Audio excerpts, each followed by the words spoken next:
Merci.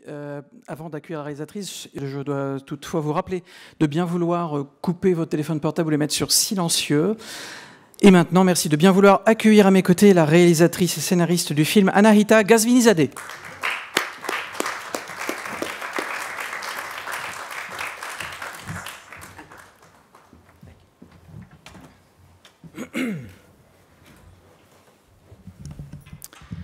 Y a-t-il une première question dans la salle? Auquel cas, pourriez-vous lever la main? Monsieur, ici.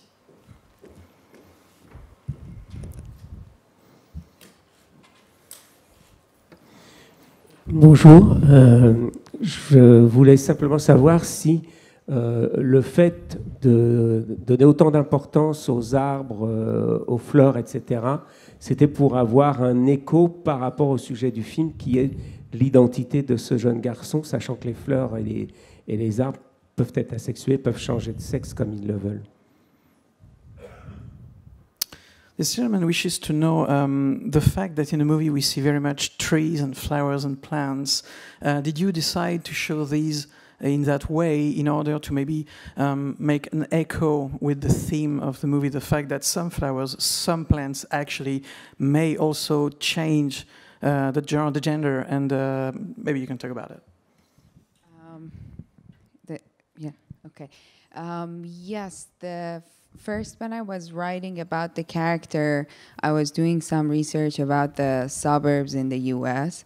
And so first it was about realistically imagining a suburban house, and there were a lot of houses that had greenhouses.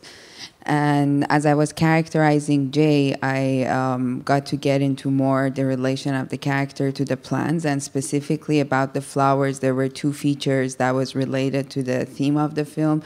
One was about how plants or flowers can contain both male, female organs in one organism, which is how like the closer shots of the flowers could relate to this kind of ambiguity of gender. And the other thing was about this notion of time, which they talk about like flowers sleeping and flowers going through seasons, like the way Jay takes care of the flowers and takes them to the basement for them to sleep and come back to time, like as if there's a pause in their growth. Dormancy is this concept in growing flowers, which related to this period of suspension that Jay's going through. So these themes were in my head, and then I think like poetically in some way, like getting close to the plants was adding to Jay's zone, the character's zone. So there were all these layers, poetic and conceptual, that was relating to the character. En fait, la réalisatrice nous explique que je veux dire Anahita, ce sera plus simple, nous explique qu'elle a fait beaucoup de recherches, évidemment, avant d'écrire, pour écrire son scénario. Et elle a fait beaucoup de recherches également dans les suburbs. Attends, c'est pas possible ça. Merci beaucoup. Les banlieues des villes américaines. Et dans pas mal de banlieues, de grandes villes américaines, il y a beaucoup de maisons qui sont équipées de serres, de jardins d'hiver.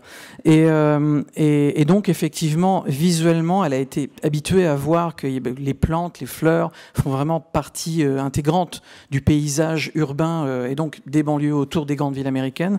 Et en plus de cela, effectivement, le personnage de Jay dans le film est intéressé lui-même envers les fleurs et les plantes, et effectivement il y a forcément un lien avec ce qui se passe dans son corps à lui, puisque il y a notamment certaines fleurs qui à l'intérieur de leurs cellules même possèdent à la fois les attributs mâles et femelles d'une fleur, bien sûr, d'une plante, mais qui évidemment, et c'est un thème qui évidemment a un écho assez fort avec ce qui se passe à l'intérieur de Jay dans le film. Et puis il y a également ce thème du temps, c'est-à-dire que certaines fleurs, certaines plantes vont se mettre dans un état de suspension par rapport à l'évolution de la plante ou de la fleur. Elles vont se mettre quelque part en hibernation. Donc, c'est-à-dire que leur évolution, que la manière dont la fleur grandit et évolue, va s'arrêter et qu'il y aura une espèce de pause dans son développement. Exactement de la même manière, finalement, que Jay décide, puisque c'est le thème du film, qu'il va y avoir une pause dans son développement à lui, avant de décider s'il va aller dans une direction ou dans une autre. Enfin, en tout cas, si, encore une fois, ce choix lui appartient. Et donc, quelque part, c'est vrai qu'à force de faire toutes ces recherches, eh bien, elle a sans aucun doute trouvé une manière poétique d'exprimer toutes ces idées avec effectivement l'utilisation des fleurs et des plantes. And there's one more thing about the flowers. I really like Yasujiro Ozu, the Japanese director, and I like the pillow shots in his films. Like he uses close shots of the pillows to punctuate the film and shows passages. And in order to create a rhythm and punctuation in the film, I like to have this motif that is getting repeated. And I found flowers to be not very heavy-handed and directly related, but at the same time, like having the tone and the feel of Jay, and at the same time create the punctuation like Ozu pillow shots. Et de la même manière, elle aime beaucoup les travaux d'un cinéaste japonais qui s'appelle Yasushiro Ozu. Et dans les films de Yasushiro Ozu, il y a également assez régulièrement l'utilisation de motifs qui reviennent, qui quelque part créent une sorte de rythme, créent une sorte de ponctuation dans le récit, dans l'évolution de ces films. Et elle voulait faire la même chose, en fait. Elle voulait trouver un motif qu'elle puisse répéter pour donc les fleurs, les plantes, tout ce qui se passe autour de ce thème lui a également servi comme système de ponctuation vraiment pour ponctuer le récit, lui donner un rythme qui lui a permis d'aborder la narration, la dramatisation du film de la manière dont elle le souhaitait. Pardon, juste, je crois qu'il se passe quelque chose au niveau des lumières. Hein. Ça fait un peu flash. Voilà, c'est tout. Non, mais c'est bien, ça fait stroboscope, c'est intéressant. Non. Peut-être que tout va exploser, on va tous mourir. Bref. Y a-t-il une autre question dans la salle? Alors, oui, ici, et ensuite on viendra ici. Ah bah, with the microphone, it's better. Thank you. How did you choose the main actor? So I usually, let me ask you, was it too long? Do you want me to go shorter? It's good. Okay. So I usually work with non-actors, and I write a story and I try to find non-actors whose real life experience is similar to the story that I created. For this one, first I met this doctor who's acting in the film, actually the doctor in Chicago, who really works with gender expansive or transgender youth and teenagers. And I asked him if I can send the casting call to his email list of families with transgender children and young children. So he forwarded it to the families, and Reese Fehrenbacher, the main performer, was one of the kids that came through the casting call of real kids who were getting the medication. It was a little bit complicated because in my story, the character goes from male body to female chosen body, but in real life, Reese was the opposite. But I was sure that Reese has the spirit of the character, so even though it was confusing for all of us, and Reese once said it's a gender soup, but at the end he accepted to do it. So he was actually going through the medication as he was playing the role. En fait, ce qui s'est passé, donc la question portait sur le casting, comment la réalisatrice avait trouvé le comédien qui joue le rôle de Jay dans le film.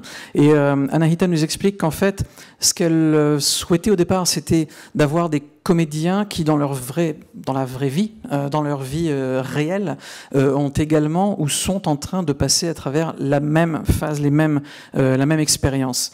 Et donc, elle a rencontré un docteur, un médecin à Chicago, un vrai médecin à Chicago, et dont le travail justement est d'accompagner des personnes transgenres, des personnes qui passent d'un genre à un autre. Et elle a décidé de faire passer ce qu'on appelle le casting call, c'est-à-dire l'appel à casting, l'appel à la candidature, de le faire passer précisément via la mailing list, via la liste des contacts de ce médecin. C'est ce qu'elle a fait. Et dans les réponses qu'elle a obtenues via ce casting call, eh bien, il y avait le comédien qui... I'm sorry, by the way, what is the name of the main actor? Okay. Reese, et faisait donc partie des patients du médecin en question. Donc il a reçu le casting call, et c'est comme ça qu'elle l'a sélectionné. Alors évidemment, elle nous explique également que c'était un petit peu compliqué parce que le personnage dans le film, Jay, il passe de masculin à féminin, alors que le comédien qui joue donc ce rôle, Reese, eh bien pour lui c'était l'inverse, c'est-à-dire que c'était féminin vers masculin. Mais quelque part, comme il l'a dit lui-même d'ailleurs, comme le comédien l'a dit lui-même, quelque part c'est pareil, c'est-à-dire qu'à la fin, c'est juste une soupe de genre qu'on passe de l'un à l'autre, peu importe, à partir du moment où il y a la transition, quel que soit celui de départ et celui d'arrivée, on passe par les mêmes phases. Donc ça lui a permis de comprendre l'esprit du personnage, ça lui a permis de s'imprégner de ce qui pouvait bien passer dans la tête de ce personnage. Et d'ailleurs, pendant le tournage du film, le comédien prenait les médicaments, il était vraiment en train de suivre son traitement pendant le tournage du film. Donc c'était la vraie vie et le scénario se sont vraiment imbriqués l'un dans l'autre pour donner naissance au personnage que vous avez vu tout à l'heure. Je crois ici, au premier rang, monsieur avec le pantalon rouge, les lunettes et l'écharpe. Et le pull rayé. Merci. Donc merci pour ce film très délicat. J'aimerais revenir sur les basiques. C'est un premier film. Qu'est-ce qui fait que l'on choisit ce thème pour un premier film? Well, first of all, thank you for this movie. And this gentleman wishes to go back to the basics and ask you about the theme. And it's your first feature film, long feature film. So what made you choose to treat this theme, which is not an easy one, for your first movie? This film is completely kind of continuation of some short films that I had worked on before. And in my short films, I had like some works that were about children, mostly about pre-puberty. So like the period that I'm interested about is before coming of age, which is in between childhood and adulthood. And when a child is kind of still a child, but not really anymore, and is imagining who they will become, but they can still pass as a child, there is some really mysterious invisibility in that period of life that I was really drawn to.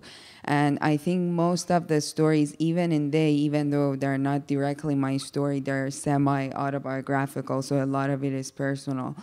So when I was doing research for one of the short films, and by the way, I add one thing. I think my interest in childhood and cinema also comes from the fact that I'm Iranian, and I was Abbas Kiarostami's student.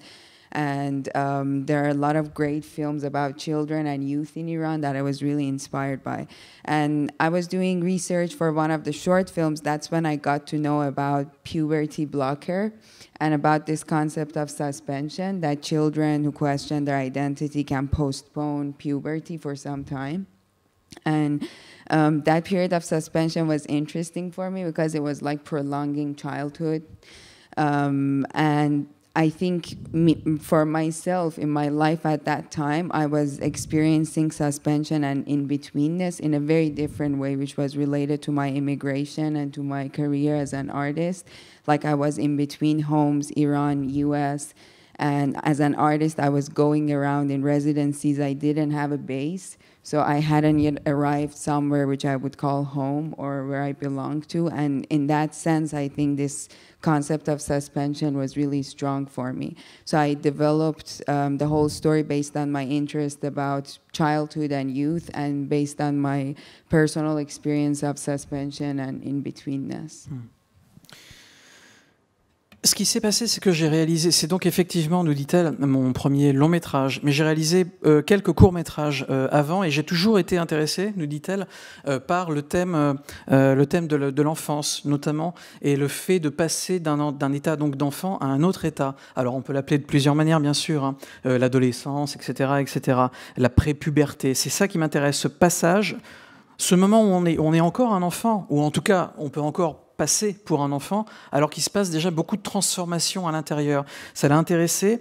Il y a un côté un peu invisible là-dedans. Il y a une espèce de mystère dans cette période, ces quelques années qui marquent donc la transition entre l'enfance et l'adolescence, l'âge adulte. Et c'est ça qui l'intéressait. Et également, elle a voulu faire intervenir des éléments de sa propre histoire, de son propre passé. Alors évidemment, en ce qui la concerne, ce n'est pas le changement de sexe ou ce genre de choses, mais c'était le fait qu'elle non plus, elle aussi était dans ce qu'elle appelle un entre-deux.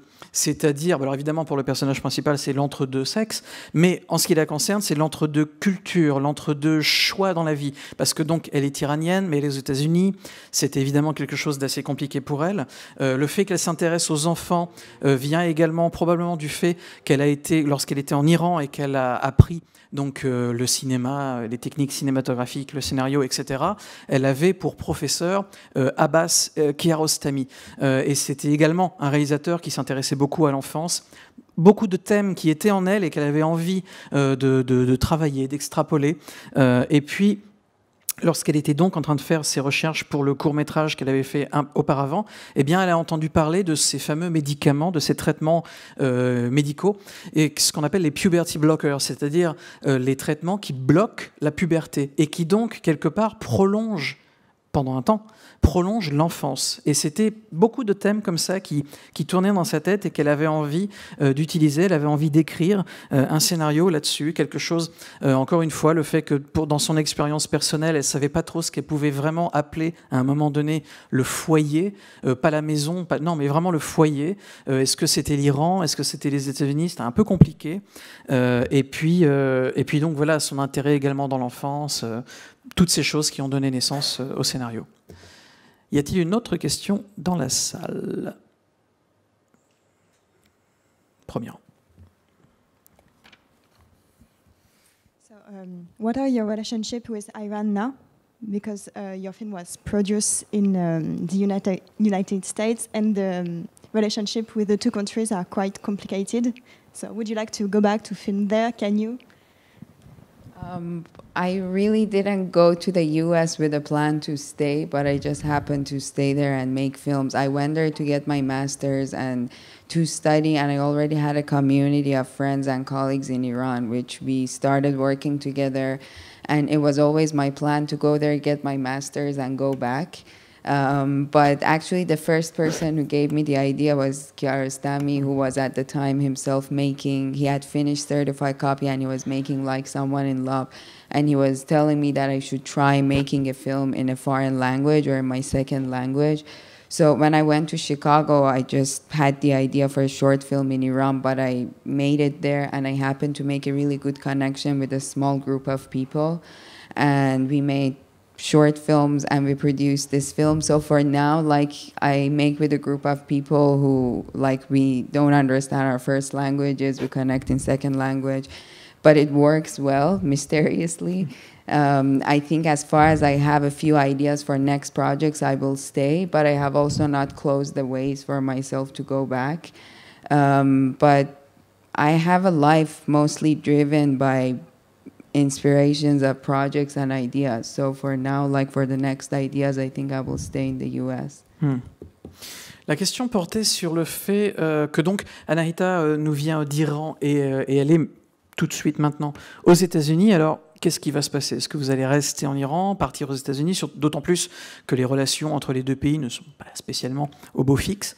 Donc, quel est l'avenir, quelque part, de Anahita en tant que réalisatrice? Est-ce que c'est plutôt en Iran, plutôt aux États-Unis? Et Anahita nous dit que lorsqu'elle est partie aux États-Unis, en fait, au départ, c'était vraiment pour sa maîtrise. Elle n'avait pas du tout dans l'idée de rester aux États-Unis. Elle n'était pas partie pour immigrer pour de bon aux États-Unis.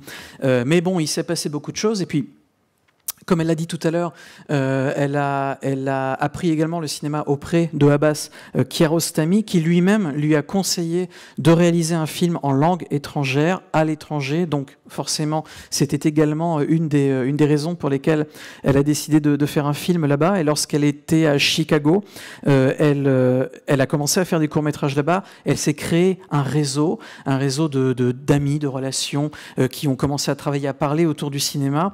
Et puis ils ont commencé à faire des courts-métrages, et puis ils ont décidé d'en faire un long. Donc voilà, tout ça s'est fait de manière assez naturelle.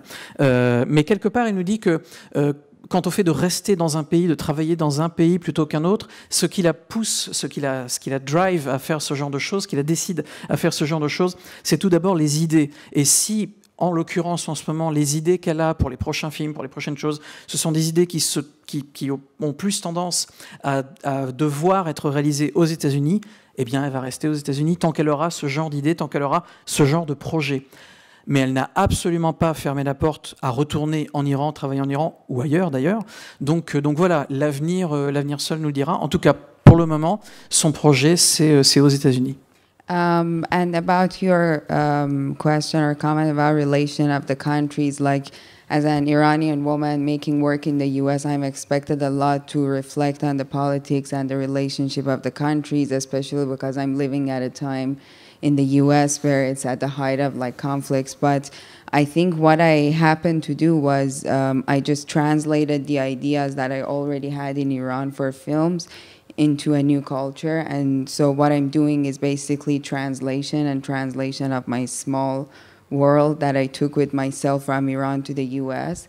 So it's just a very micro scale that I'm working. I brought my personal experiences here and I'm just translating it to another language, and it's an open experiment basically. Ouais. Et puis par rapport à l'autre partie de la question, elle pense que en fait ce qui se passe, c'est que c'est une femme iranienne qui travaille aux États-Unis. Donc évidemment, quand on connaît, j'imagine que vous connaissez tous ce qui se passe un peu aux États-Unis en ce moment, c'est sûr que la période est un peu compliquée aux États-Unis pour travailler. Mais finalement, les idées qu'elle a eues pour ce film et pour les courts-métrages qu'elle a fait avant, c'est tout simplement des idées qu'elle aurait pu avoir exactement les mêmes idées en Iran. Elle a pris ces idées, ces thèmes qui lui étaient chers, et elle les a simplement pris d'Iran, quelque part, amenés aux États-Unis, transvasé tout cela aux États-Unis. Et ça fonctionne aussi parce que c'est les mêmes idées, c'est les mêmes problématiques que l'on retrouve également dans les deux pays. Ça reste quelque chose, l'échelle finalement de valeur de tous les thèmes dont elle parle, dont elle a parlé dans ses cours et dont elle parle dans le long, ce sont des choses finalement elle a pris ce genre de thèmes en Iran et elle les a transposés aux États-Unis. Et peu importe l'endroit, quelque part, le thème n'est pas universel, mais en tout cas, c'est un terme qui lui est personnel. Et à partir du moment où sa vie est dans quelque endroit que ce soit, elle n'aura pas de problème particulier pour le traiter non plus. Et c'est la fin de cette conférence de presse. This is the end of this press conference. Mesdames et messieurs, merci beaucoup.